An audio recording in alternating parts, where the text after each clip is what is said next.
Hello, it's Keith here, and this is lesson 4 of the platform-specific series of my UKNC programming tutorials. Yes, we're back on the UKNC again, and we're going to be looking at graphics again, but this time we're going to be learning how to reconfigure the Scanline table, the SLTAB. Now, this is a table that defines how each line of the screen appears and where in video memory it actually is located. So we can have multiple lines pointing to the same VRAM address, basically repeating the lines.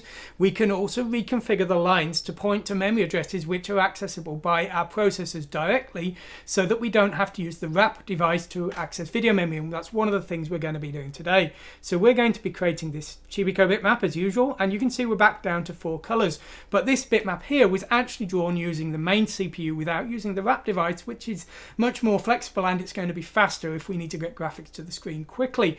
Now, the 4 colors you can see here are the defaults. We've got our green, yellow and red, so we're using the 2-bit planes, but we're also going to learn how to reconfigure the colors so we can actually select 4 colors from any of the ones available to us. And that's basically any combination of red, green, blue with either high or low brightness. So it's a 4-bit palette that we are selecting from. So that's what we're going to be doing. We're going to be looking at all of that, and this is all done with the Scanline table. Unfortunately, the Scanline table is a little bit tricky. Firstly, we can only configure it from the sub CPU, the PPU. So we're going to be using the code from last time in which we learned how to actually send data to the sub CPU and execute it. So we're going to be executing a little program that's going to set up our own Scanline table. The other problem is the format of the Scanline table is a little bit tricky. Basically, each entry in the Scanline table uses either 2 words, 4 bytes, or 4 words, 8 bytes. And the format is going to basically depend on what that line does. Now, a basic line will just contain 16 bits that are the address of the video memory that make up that line, and then a pointer to the next entry in the Scanline table. Now, not all of the 16 bits point to the entry in the next entry in the Scanline table. It's assumed that the bottom 2 or possibly 3 bits will be a 0, so we need to be aligned accordingly. But those bottom 3 bits will define the format of the following line within the Scanline table. Basically, we can have a 2-word entry, which is what we're looking at here, which is just a pointer to the address of the video memory and the next entry in the table, or we can have a 4-word address, which allows us to do other things. Now, one of these is going to define the layout of the cursor and also the scale of the line, and this is how we define the settings of the screen and change the screen into a 320 pixel wide screen. All following screen lines will retain the settings of a single one of these option lines. So that is how we can, if we wanted, use the cursor, but what we want is actually to change the screen size, and we can also change the brightness as well, I believe, although I've not tried that.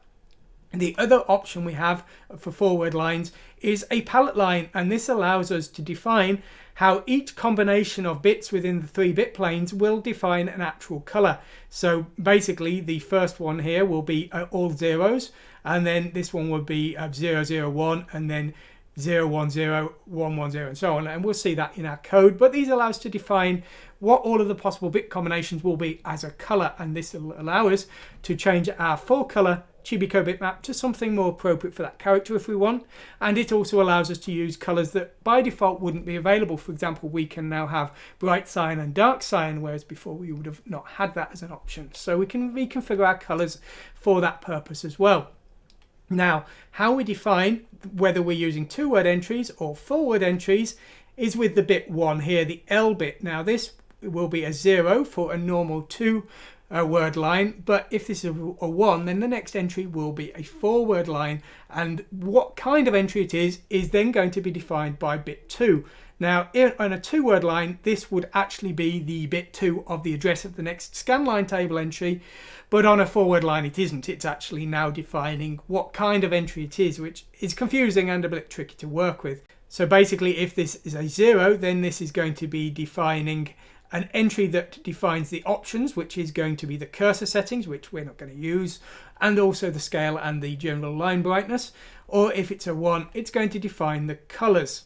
And then after the settings defining the cursor and the scale or the colors, we then have 2 words which are the same as the original format, which define the address of the video memory of the line and the address and format of the next Scanline table entry.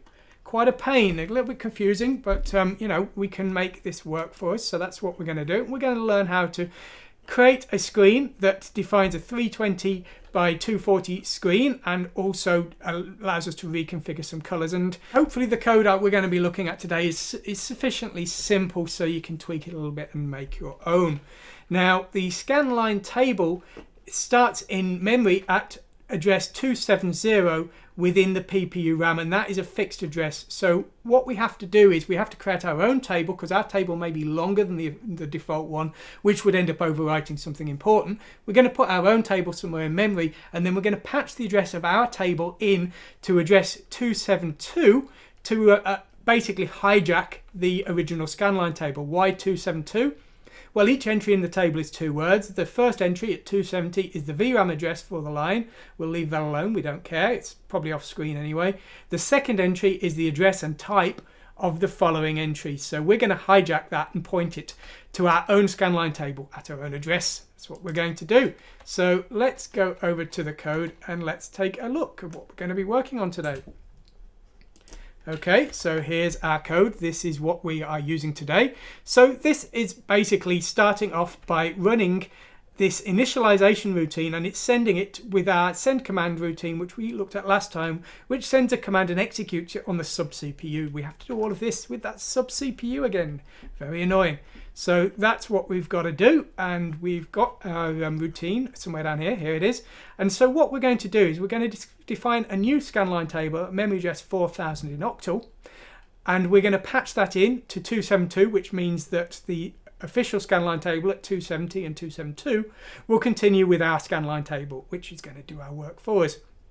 We're going to define the first few lines to use VRAM address 30,000 in octal there, and that's because we don't actually want to do anything with them. So these are just going to be black lines. Now we're going to use a few functions to make controlling the screen a little bit easier. We're going to create one called STACSC. This will define 2 lines of the screen. Why 2 lines? Well, if you remember our definitions, the definition has to define what the next line's format will be. So basically our first line is going to define that the next line is going to be a 4-word record, and then that 4-word record will do the thing that we actually want. Now the first thing we want is to set the screen to 320 pixels, which STASC will do. Then we're going to define a custom palette with STACO, and our custom palette is going to be very straightforward. All we're going to do is we're going to change blue to dark cyan, just because dark cyan is a nicer colour for our Chibico character. So that's just as a test really. And then we're going to actually define a few lines of the top of our screen, which are all going to point to memory address 30,000 again. Now these aren't used by our graphics screen, these are just the black border at the top of the screen. And STABF will do that, and that's going to just fill an area with repeatedly the same memory address in VRAM. Then comes our actual screen, which is where we're going to draw our Chibico. This is at 40,000, and there's going to be 240 lines. In decimal, that is. So these are going to be consecutive lines in VRAM, and 40,000 is much lower than before.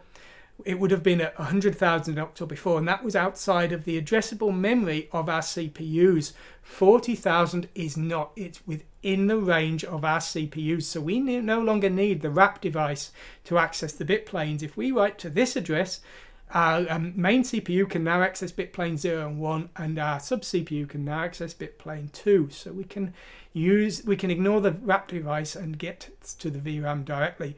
And then our last entry, again VRAM address 30,000, but this time we're actually going to set the pointer of the Scanline table, the next line of the Scanline table, as the current line of the Scanline table, creating basically an infinite loop. The line will point to itself, and this is the bottom of the screen. You see, when the screen starts redrawing, the UKNC will actually look at the first entry in the Scanline table again. So the last entry is just an infinite loop until the actual drawing has finished. That's why we're doing that. So we've got that custom bit of code there to do that. And then finally, the last entry in this program is just telling the main CPU that we're done. This is based on last week's code, so if you need to see more of how that works and how we talk to the sub CPU, please see last week's code. Okay, let's take a look at these commands that we've used to make things easier, a little bit easier hopefully. Not very easy, I found this quite tough, but this is what we've got. So here is our normal line. So this is our main line, and we're going to specify In R4, the address of the entry in the Scanline table. R3 is going to be the VRAM address for that line. R2 is going to be a count of lines, so we can use this to create multiple lines. So the first thing we're doing here is we're adding 4 to the current entry in the Scanline table because we're writing 2 words, and this is going to calculate the next Scanline address. Then what we're going to do is we're going to write the line of the VRAM address to the current entry in the Scanline table. We're going to add 40 in decimal to that address, and that's basically going to move it down to the next line. This is assuming a 320 pixel widescreen, and that's 40 is of course the number of bytes in a single bit plane. So that's calculated the next VRAM address we want to use. We're then writing the address of the next entry in the Scanline table, which we calculated up here. And we're then going to repeat until we've done all of our lines. So that's our normal line for a normal visible screen line that we can change in a normal way, shall we say. We've then got our filler function, and this will create a line again, a normal line, but this time we are not updating the address R3, which is our VRAM address. Before we were adding 40 to it. Now it's just staying the same, so all of the lines will show the same VRAM address, and so they will be blank basically. That's all we're doing there. So it's a simple filler line. We've then got our scale line. This is going to set the screen to be an alternate scale, and it would also potentially set the other options with regards to the cursor. We're adding 12 in octal here. This is basically moving us to the next entry in the Scanline table, and also it's setting the forward marker. That's what the 2 is in that. That's setting that bit 1, which is the forward marker. So then we are writing the VRAM address. This is of course a standard 2-word line. It's just announcing that the next entry is going to be a 4-word line. So we're writing that standard 2-word line, and then what we're doing is we are subtracting 2 because that 2-word marker isn't actually part of the VRAM address, because that 2 in that 12 there isn't actually part of the Scanline table address. It's just the marker for the fact that it's a 4-word entry, so we're subtracting 2 to get rid of that. We're then adding 10 in octal, which is effectively 4 words because this is a 4-word entry here. And then we are writing our first 2 words here. Now the first entry here is relating to the cursor. We're not using it, so it's all zeros. The entry afterwards though is the brightness. We're setting it to full brightness, and we're setting the scale to 1, and this will be scale 320, which is our 320 by 240 screen, which personally I think is the nicest format for a screen to be on these classic systems. Nice resolution, I think. So we're then writing the VRAM address of the line, again adding 40 to the VRAM address for the next line, and writing the pointer to the next entry within the Scanline table, which will be a normal entry again now. Okay, so that is our scale command. Our color command is similar. We're adding 16 this time instead of 12. We're still adding 2 because we need bit 1 to be 1, but we also need bit 2 to be 1, because if you remember here, bit 2 is specifying the kind of record for a 4-word entry. So that's why we're adding 16 this time. We're then writing our normal record again, because this is a 2-word entry announcing the next entry will be 4 words. And then we're subtracting 6 because again the 6 in this 16 in octal here is actually just a marker. It's not part of the address, so we're subtracting 6 to correct the address of the Scanline table there. We're then again moving to the address of the next Scanline table entry, and now we're writing 2 words which represent all of the possible combinations of the bits that the bit planes of the screen will contain and what color they will end up being. And the one we have messed with here is this one here. Now by default this would be blue, but I've set it to dark cyan. This is the brightness bit here. This Y bit is brightness, so I've set this to dark, and I've set the red and green bits to be 1 here, which will be a cyan. So you can configure all of the colors here and make the visible colors change to be anything within the possible palette of this system. And we haven't really done very much with our Chibico yet, but you will see that dark cyan come into play later on. So that's how we set up our Scanline table. But how have we drawn that Chibico? Well, we've done it in a new way. Because we've now remapped our screen to memory address 40,000 in octal, and this is a physical address, not the addresses that are mapped by the two CPUs. The main CPU, if you remember, two of the banks are basically multiplexed, alternate bytes. So basically we have to double that address for the address that the main CPU would write to get to VRAM. So we're writing to 100,000 and not 40,000 in octal, that is.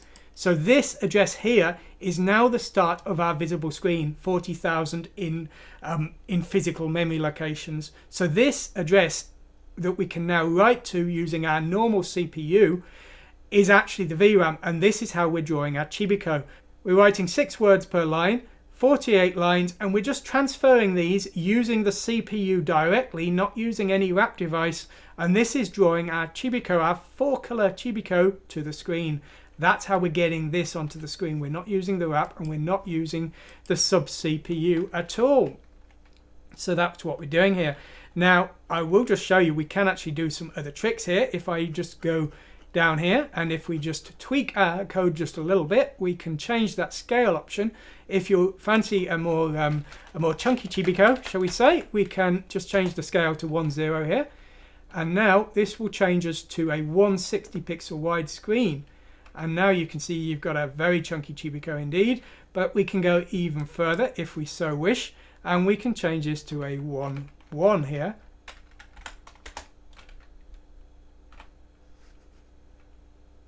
And now we will have a, well, I'm not a fan of 80 pixel wide screens. 160 pixels, I'm not much of a fan of either, but I can at least see the purpose of it. But the Enterprise 128 can do that in 256 colors as well. It's just too chunky for me. It's far too chunky. But anyway, yeah, those are all options for us, and more options the merrier. Who would complain? Now, what more interesting we can do though is we can mess with our colors. So what if we want our background to be dark red? Well, we can now do that. If we change our bits here and we run again, well, now you can see we've got a dark red background there. And of course we can reconfigure all of our colors in that way. I'll just undo that. Now, you saw before that we were drawing our 4-color Chibico with these direct writes to memory from the main CPU, and unfortunately there's still no way for the main CPU to gain access to the RAM of the final second bit plane. But what we can do is we can send a program to our sub CPU and get that to do the same basic job, this time at memory address 40,000, because the sub CPU only has one bank of memory. There's no multiplexing of the alternate bytes, so we're writing to 40,000, which is the VRAM address for the final bit plane, and we're just transferring the data in the same way. And if we now run this, we're basically putting 2 images to build our Chibico. So you didn't, it's too fast, you didn't see it, but basically the main colors would have been applied there, and then the final bit plane would have been added, and you can now see we've got our cyans. And I think you can just about see the shoes at the bottom are using the dark cyan that I defined, but the colors are all wrong because I didn't put the work in Sprite Editor to split the bit planes out properly, because we've had to, of course, output 2 separate files here. We've got a 4-color Chibico bitmap here for our main CPU, and then we've got a 2-color image for our sub CPU, but the bit planes weren't split out correctly. If it was done right, then anything that was blue on the 2-color image would have been black basically, and it wouldn't, because I didn't split it out in the way that this needed. It's not worked to make the Chibico look correct in 8 colors. But as I say, it's a practical example of how to set up a simple line table and get it working with this UKNC machine. Now, the final thing I will say is hopefully I've done the best job I can of this. Now, it's possible there's been mistakes in this today because I'm not the greatest at this machine by a long way. So, you know, hopefully this is a help to you, but I can't take any responsibility for any slight mistakes in the terminology and things. And if there are any mistakes, I will do my best to correct them in the source code. Of course, as I always say, please go to my website, download the source code and the build scripts, and you can get started with your PDP-11 UKNC programming. If you've liked what you've seen here today, please like and subscribe. It helps me out with the analytics, and Google recommends videos on likes and subscriptions and juicy things like that.